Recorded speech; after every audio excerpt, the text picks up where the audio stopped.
जय हिंद दोस्तों, मैं हूं हसन मेहंदी खान। आप देख रहे हैं हर पल इंडिया। इस समय हम सुल्तानपुर ज़िले के शास्त्री राहुल चौराहे के पास एक छोटा सा मोहल्ला है गांधीनगर, जहां पर आज तकरीबन 3-4 दिन पहले एक छोटा सा बच्चा जो कक्षा 4 में पढ़ता था, तकरीबन 10 साल का था, जो लापता हो गया था घर से। और घर वाले उसको बहुत ढूंढे, बहुत परेशान हुए, लेकिन वो मिला नहीं। आखिर कहाँ मिला? घर के सामने मिला। और किस हालत में मिला, मेरे पास शब्द नहीं है कि चूँकि मैं कह दूँ किस तरीके से बच्चा मिला। चूँकि मेरे साथ बैठे हुए हैं वालिद, बैठे हुए हैं वालिदा, बैठी हुई हैं। इनके दिल में किस तरीके से दर्द है, उस दर्द को मैं समझ सकता हूँ। और मेरे पास अल्फाज नहीं कि मैं किस तरीके से कहूँ। घर के सामने माँ बाप को जब बच्चा मिलता है तो वो मृत मिलता, मरा हुआ मिलता है, उसकी हत्या कर दी जाती है, निर्मम हत्या कर दी जाती है। इस हालत में बच्चा मिलता है, और कहीं ये नहीं कि कहीं जंगल में मिलता है, घर के ठीक सामने दूसरे घर में, महज उसकी दूरी मुश्किल 6-7 फीट दूरी होगी, इस घर की उस घर की दूरी, जहाँ पर बच्चा मिला। इन लोगों को जरा सा भी अंदाज़ा नहीं था इस बात का कि मेरा बच्चा यही मेरे घर के ही सामने मार दिया गया, और मुझे पता नहीं चला। वालिद हैं, वालिदा हैं, दोनों का रो के बुरा हाल है। रिश्तेदार भी घर में आए हुए हैं, बहुत सारे रिश्तेदार हैं। तो आइए हम जानते हैं पूरा वाक़या।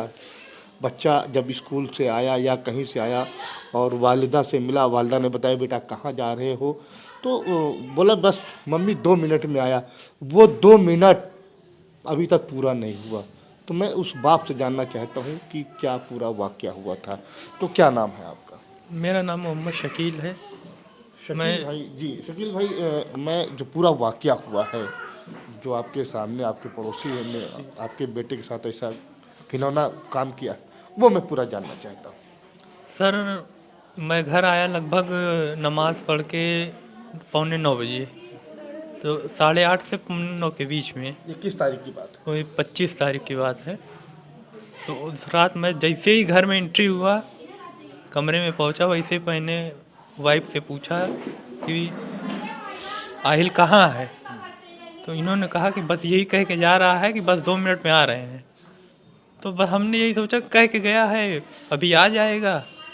तो हमने कपड़े वगैरह उतार दिए, चाबी दुकान से आए थे तो दुकान की चाबी रखी। उसके बाद जब 10 से 15 मिनट 20 मिनट बीता, तब जो है हमने कहा वाइफ से कि आप ज़रा आवाज़ दीजिए, देखिए कहाँ है, अगल बगल हो तो आए, नहीं तो फिर हम निकलें देखें। जब ये आवाज़ दे रही है, कोई कोई अगल बगल बोल ही नहीं रहा है, आहिल आहिल करके बुला रही है, घर का नाम उसका आहिल था। उसके बाद जो है मैं कपड़ा पहन के घर के बाहर निकला, अगल बगल पीछे मैदान है छोटा सा, उसमें देखा, अगल बगल और आगे पीछे दोस्तों के, उसके मोहल्ले में जो दोस्त हैं उनके घर जा रहा हूँ, किसी के घर कुछ पता ही नहीं लग रहा है। फिर ये हुआ कि जो है मोहल्ले से बारात गई थी, उस बारात को देखते हुए हो सकता है वो मैरिज हॉल तक चला जाए। तो मैरिज हॉल तक भी गए, हम लोग गए। पहले हम ही लोग जो है पूरा शहर, हर जगह, मतलब यहाँ से लेके पयागीपुर बस अड्डा, रेलवे स्टेशन, अस्पताल, शहर के जितने मैरिज हॉल हैं सारे में देख डाला। थक हार के जब घर आए हैं, तब जो है ये हुआ कि नहीं, अब कोतवाली या पुलिस आपने होगी। कितने घंटे तलाश की अपने बच्चे? लगभग 2 से ढाई घंटे सर। 2 से ढाई घंटे। 2 से ढाई घंटे। 11:30 बजे के बाद जो है पूरा मोहल्ला जब सड़क पे आ गया कि बच्चा कहाँ गया।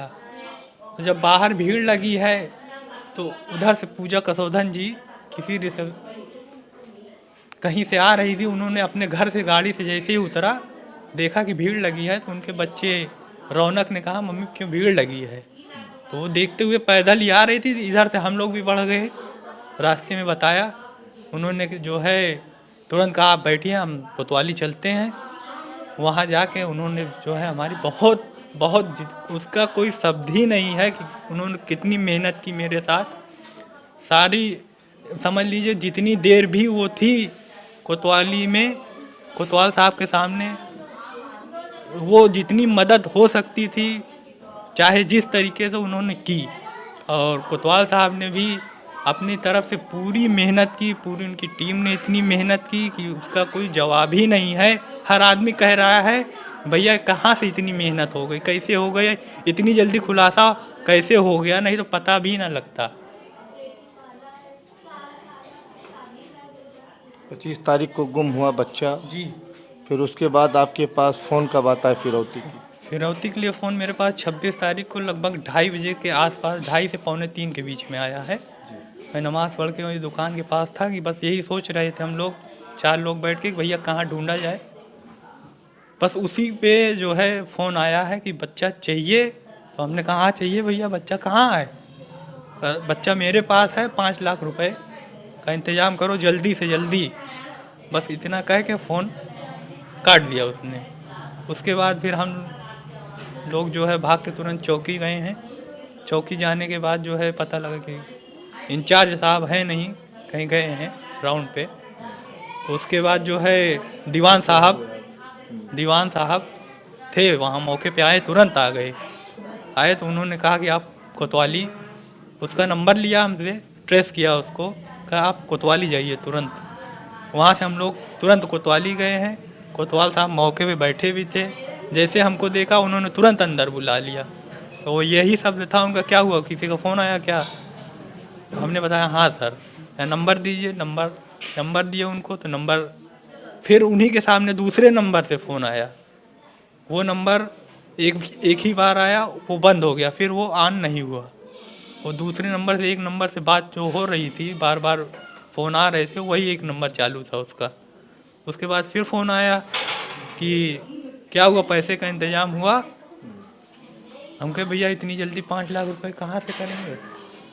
तो कोतवाल साहब ने हमसे इशारे में कहा कि कह दो कुछ कम है। हमने कहा कि कुछ कम है सर, बताइए, अगर आप कहिए तो यही लेके आ जाएं जो है हमारे पास। उसने कहा हाँ जो भी है लेके चले आओ, लेके तुम त्यागीपुर आओ। त्यागीपुर तो जो है उतने में सीओ साहब भी आ गए थे जो कोतवाली में। उन्होंने कहा बैठो, घबराओ नहीं, थोड़ा सा इंतज़ार करो, बैठो अभी, हड़बड़ाओ नहीं। बैठे थे। फिर उनके सामने भी फ़ोन आया, क्या हुआ? उतनी देर में तैयारी कोतवाल साहब ने अपनी कर ली कि किसको किसको क्या करना है, कहाँ जाना है। उन्होंने पहले ही अपनी टीम को जो है रवाना कर दिया था कि आप लोग चलो, हम पीछे से आ रहे हैं इनको लेके। उन्होंने जो है हमसे कहा तुम पैदल चलो बेटा, यहाँ से ओवर ब्रिज तक, ओवर ब्रिज पार करना तो बताना हमको। उनका फ़ोन आया मेरे पे, तो मैंने जो है उनसे कहा सर मैंने ओवर ब्रिज पार कर लिया, आप कहाँ हैं? कहे बस ये अंडर पास के पास रुको, मैं वहीं आ रहा हूँ। वहाँ से हमको बैठाया अपनी गाड़ी में। गाड़ी में बैठाने के बाद कुछ दूर चले तो वहाँ जो है उन्होंने मुझसे कहा तुम बेटा झुक जाओ, झुक के बैठो नीचे। झुक के बैठा, मैं बैठ भी गया। उसके बाद धीरे धीरे जो है हम लोग ब्रिज के ऊपर चढ़े हैं। ब्रिज के पास पहुंच के जब नीचे उतरे हैं तो हमको आईटीआई गेट के सामने चुपके से, कि कोई देखे ना, कोतवाल साहब ने कहा कि आप यहीं उतर जाओ और यहाँ खड़े रहो, हमारे 2 आदमी आपके साथ आगे पीछे लगे हुए हैं। बेचारे बहुत मेहनत की सर, बहुत। रात फिर फ़ोन आ रहा है उसका कि कहाँ हो?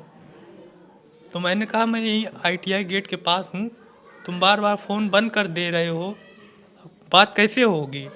उसने कहा अच्छा ऐसा करो, तुम जो है पैदल आओ और ब्रिज पार करो, पार करने के बाद वहीं, मतलब पार करने से पहले जो है मुड़ जाना। तो हमने कहा ठीक है। फिर उसने फ़ोन रखा। फिर कोतवाल साहब को मैंने फ़ोन किया कि सर ऐसे कह रहा है। तो कहे कुछ देर आगे बढ़ो, फिर हम जब बताएंगे तो रुक जाना तुम। तो फिर उनका फ़ोन आया कि नहीं तुम रुक जाओ यहीं, फिर वापस जाओ, वहीं जाओ जहाँ खड़े थे। तो फिर वहाँ से जो है लगभग 15-20 मिनट बाद फ़ोन आया कि हमारा आदमी जा रहा है तुम्हारे पास। फिर भी मेरा दिमाग नहीं काम कर रहा है कि मेरे बच्चे से कम बात तो करा दो। बस वो उसने कहा कि तुम धीरे धीरे चलो, मेरा आदमी जा रहा है। उसके बाद कह रहा है नहीं, अब ऐसा करो तुम ब्रिज जो है पैदल पार करो, पार करके नीचे आओ, नीचे आओ, वहीं है, आ रहे हैं हम, वहीं लेंगे पैसा। उसके बाद जो है वहाँ सारे लोग मौजूद थे, हम एक किनारे खड़े हुए थे, टीम सारी लगी हुई थी। उसके बाद जो है फिर फ़ोन नहीं आया।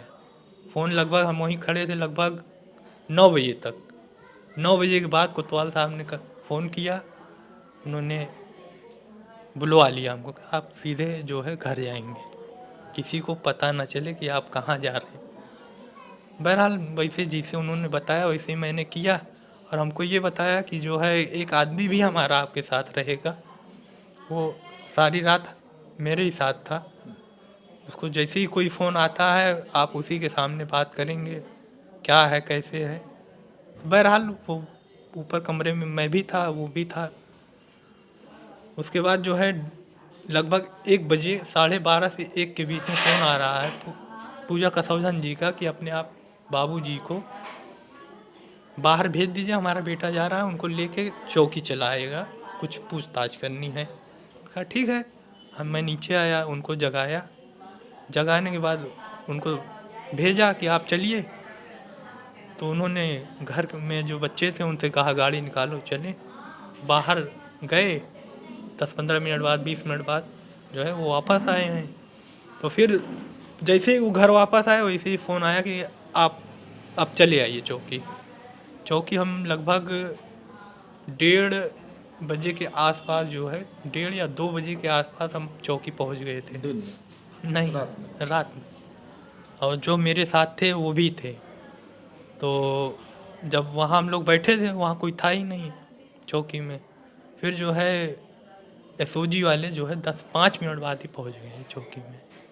उन्होंने अपनी पूरी प्रक्रिया की, सारी पूछताछ कहीं से क्या छूट रहा है, क्या मिस हो रहा है भैया, इतनी देर हो गए हैं हमें सब खोजते खोजते, कुछ पता नहीं चल रहा है, क्या मिस कर रहे हैं सर, हम आमने सामने कुछ बताओ। तो सारी डिटेल मैंने उनको बताई कि हमारी किसी से कोई दुश्मनी है, हम लोग अपने काम से काम रखने वाले हैं, किसी से तू तड़ाक ही नहीं है हमारी, तो किसको हम शक करें या किसको कहें कि ये शख्स हमसे कभी ऊंची आवाज़ में जो किसी ने बात न की हो उसके ऊपर क्या शक किया जाए।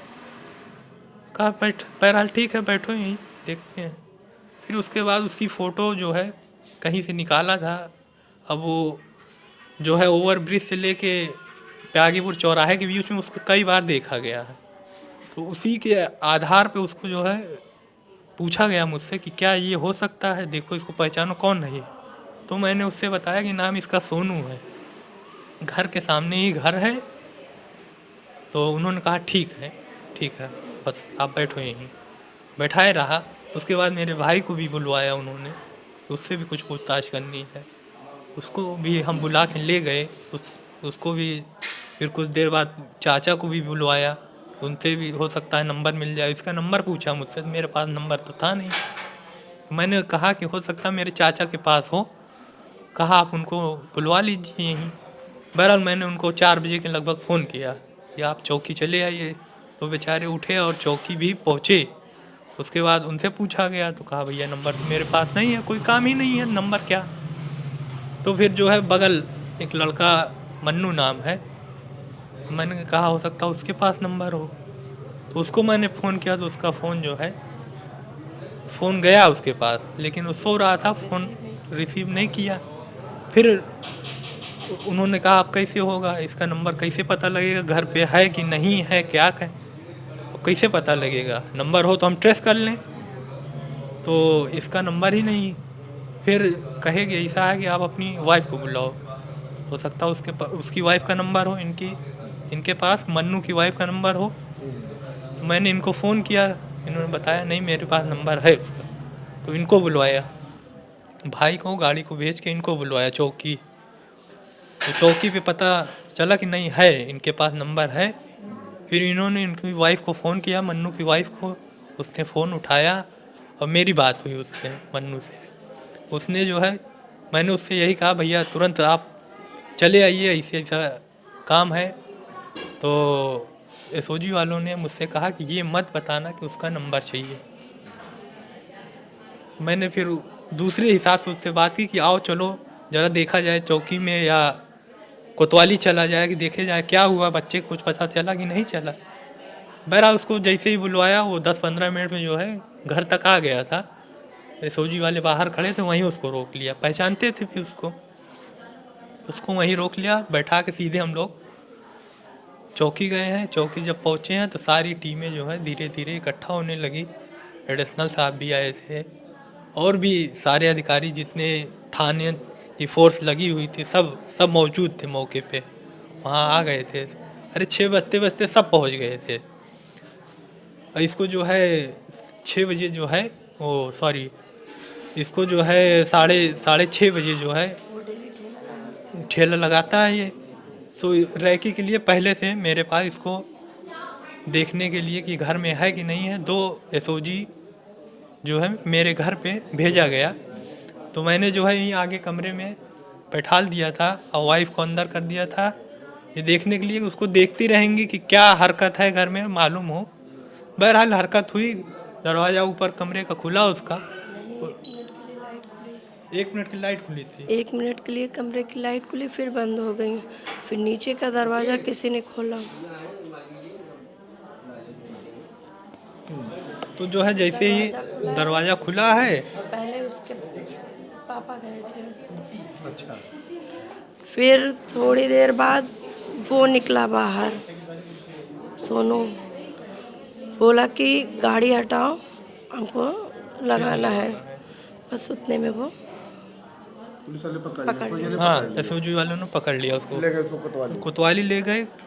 हम बाहर ही बैठे थे और कोतवाली ले जाके उसको जब ऑफिस में ले गए इंचार्ज साहब वाले में, तो वहाँ क्या पूछताछ की इसके बारे में हमें कोई नॉलेज नहीं, क्योंकि वहाँ सारे अधिकारी बैठे हुए, तो वहाँ जाना मेरा जो है हमें जाने ही नहीं दिया वहाँ क्या पूछताछ हो रही है। उसके बाद जो है सारी पूछताछ जब उससे लगभग 1 घंटे किया, उसको पहचान के लिए जिसका मोबाइल से उसने फ़ोन किया था उसको पहले भी पकड़ लिया था, गाड़ी में बैठा था। और जैसे ही वो पहुंचा है चौकी, वैसे उनको पहचान करवा लिया गया। उसने दोनों ने कहा हाँ यही है सर, दोनों ने स्टेटमेंट दिया कि नहीं है, पहचान लिया तुरंत। वहीं से हो हाँ क्लियर वहीं से हो गया। उसके बाद सारी पूछताछ उससे जब कर ली तो उसको घर लेके आए हैं, अकेले उसको घर लेके आए हैं। उसके बाद सारे घर वालों को जो है फोर्स थी, लेडीज़ फोर्स थी और भी फोर्स थी, सबको बाहर निकाल ही रहे थे। यहाँ से फ़ोन गया है या 15 मिनट बाद हमको जो है वहाँ से आपको चलना है मौके पे चलना है। तो चलिए सर चलते हैं। गाड़ी से इंचार्ज साहब बैठा के लाए तो देख रहे हैं इसी के घर से लोग निकल रहे हैं सब। फिर जब सब निकल गए तो हमसे कहा थे आइए आप देखिए ज़रा। अब तो हम यही सोच रहे हैं बच्चा हमारा सुरक्षित है, उसको ले गए पकड़ लिया गया। अब ये तो उम्मीद नहीं थी कि मार देगा। जब ऊपर पहुंच रहे हैं सीढ़ी पे उसके ऊपर देखा, उसके कमरे की तरफ तो देख रहे हैं बच्चा मरा हुआ लेटा।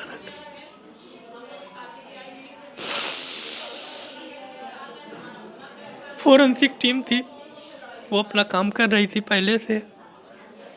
तो कोतवाल साहब ने और घर के लोगों को भेजा कि जाइए चाहिए देखिए आप लोग। आपके पहुंचने से पहले बच्चे को निकाल लिया था बेड से। कोतवाल साहब ने वो बेड के नीचे से लिटाया हुआ था, उसने जब बताया कि बेड के नीचे डाला है, उसके बाद जो है उन्होंने निकलवाया उसको, तो थोड़ा ही बाहर निकाल के छोड़ दिया, वैसे ज़मीन में था ही।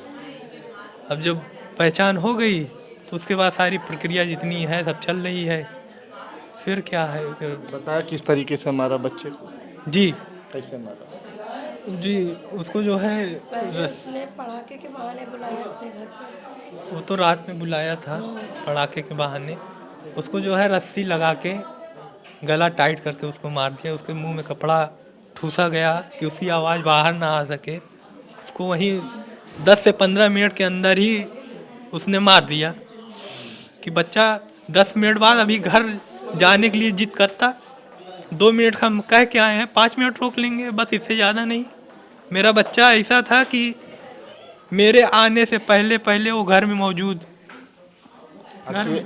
उसके घर वाले सोनू घर वाले, सोनू ने उसको अकेले मारा, सोनू ने या घर वालों ने मिल के मारा। अब सर ये तो नहीं क्लियर है, लेकिन घर में जाते हुए तो सभी ने देखा है। क्योंकि घर वाले नीचे ही रहते हैं और इसी सामने से ही वो ऊपर उसका रूम पड़ता है, तो जाहिर सी बात है सब लोगों ने देखा होगा बच्चे को जाते हुए ऊपर। और 10 मिनट 15 मिनट बीत रहा है, बच्चा क्या है, कैसे है। और मान लीजिए बच्चे को जाते हुए देखा है तो उन लोगों को पूछना चाहिए कि हाँ उसका लड़का गया कि घर पर है, घर वालों को पूछना चाहिए ना। किसी के बच्चे को हम कितनी देर रोक कितनी सकते देर हैं। तक बैठा सकते बस 2 हैं? मिनट 4 मिनट 5 मिनट बच्चा आया है चला गया, कोई काम था अगर, अब उसकी नीयत खराब थी क्या था, अब उसने वापस आने की कोशिश की होगी ज़रूर, बस उसी ने उतनी समय जो है उसने अपना काम कर दिया।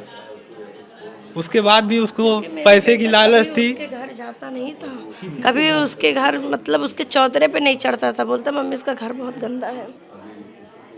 अच्छा, एक तस्वीर आपके बेटे की टहल रही है, मैंने देखा है ग्रुप में, जी। वो बेड पे टेक लगा जी के जी लेटा जी हुआ, खींचा हुआ, वो किस दिन? वो उसी उसके एक दिन पहले की है, उसके उसके एक दिन पहले की जो मोबाइल देख रहा था, मोबाइल गिर गया था, वही टी शर्ट वो पहना था, वो रात की फोटो है। तो कल पोस्टमार्टम हो गया, आप लोगों ने सुपुर्द खाक कर दिया। जी जी आप किस तरीके से रह रहे हैं, ये हमें अंदाजा है कि घर के सामने बेटे का कातिल रहे, उसका बेटे का घर कातिल और घर के सामने और कमरे के सामने ही है से सर। उसको रखा गया था, इस हम यही लोग ऐसे कमरा है कौन सर, घर यही पे कमरे आते में जाते थे। 3 दिन 2 दिन रखे रहा। कोई लफ्ज नहीं है कहने के लिए उसके लिए, जितनी सख्त से सख्त सजा हो उसको। सख्त सख्त नहीं सजा, जैसे उसने हमारे बेटों को मारा है वैसे उसको भी मारा जाए, वो भी मेरे सामने हम उसको मरते हुए देखेंगे। तो दोस्तों, आपने देखा जो पूरा वाकया हुआ था, ये वालिद साहब हैं, ये वालिद, जैसे उसने मेरे बच्चे को फांसी की तरह मारा है। ये वालिदा हैं, वालिदा का मतलब माता जी हैं। तो आपने पूरा कहानी सुन लिया किस तरीके से उसने षड्यंत्र रचा था, और षड्यंत्र रच करके बेटे की इनकी हत्या कर देता है, और जिस बेड पर लेटता था उसी बेड के नीचे उस लाश को छुपा के रखा हुआ था। वाकई उसको सज़ा इस तरीके से मिलना चाहिए कि उससे लोगों को इबरत हासिल हो। जिस तरीके से सऊदी हुकूमत ने जान का बदला जान ले लेते हैं, हमारे मुल्क में तो ऐसा नहीं है कि उसको सरेआम चौराहे पे जो उसको फांसी से लटका दिया जाए। इस तरीके से कानून हमारे यहाँ नहीं है, लेकिन इन लोगों की अपनी मांग है। आप लोग क्या मांग चाहते हैं कि किस तरीके से, चाहते हैं कि जान के बदले उसको जान दी जाए, मतलब उसको फांसी की सज़ा दी जाए? बिल्कुल। तो ये माँ की जो है एक फरियाद है कि हमारे बच्चे को जिस तरीके से मारा है, उसके बच्चे को भी उसी तरीके से सज़ा दिया जाए, ताकि इबरत रहे लोगों के अंदर खौफ रहे कि दोबारा इस काम को करने से वो डरे और आगे कोई काम ये गलत काम न कर सके। आप देख रहे थे हसन मेहंदी खान के साथ हरपल इंडिया, सुल्तानपुर। और उसके घर पे बुलडोजर चलवाया जाए, क्योंकि इसी कमरे में मेरे बेटे को उसने रखा था 2 दिन तक। बार बार याद आ रही है कि हमारा भैया यहीं पर था 2 दिन से। हम उसको 10 मिनट बाद आवाज़ लगा रहे थे, आहिल आहिल। माँ भैया अगर अपने में रहता वो तुरंत बोलता हाँ मम्मी हम आ रहे हैं। कहीं भी रहता था बाहर से आवाज़ लगाते थे, हाँ मम्मी बस आ गए। और मेरा भैया यहीं सामने था, वो आवाज़ नहीं दे पाया। पहले उसका घर गिरवाया जाए।